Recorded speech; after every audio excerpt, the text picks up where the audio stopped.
Hazrat Abu Huraira radiyallahu anhu states, a man entered the presence of Allah's Apostle sallallahu alaihi wasallam and submitted, I have married a woman of the Ansar.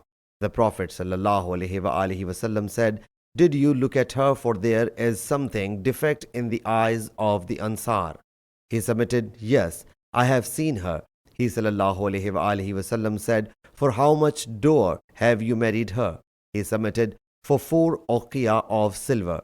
The Prophet sallallahu alaihi wasallam said, for 4 uqiyah of silver, it is as if you were tearing silver off the side of this mountain. We have nothing to give you. However, we dispatch you to our fellows, a contingent, so that you may get something booty. Allah's Apostle sallallahu alaihi wasallam then dispatched a contingent comprising that men to Banu Abs. Sahih Muslim Hadees number 3471.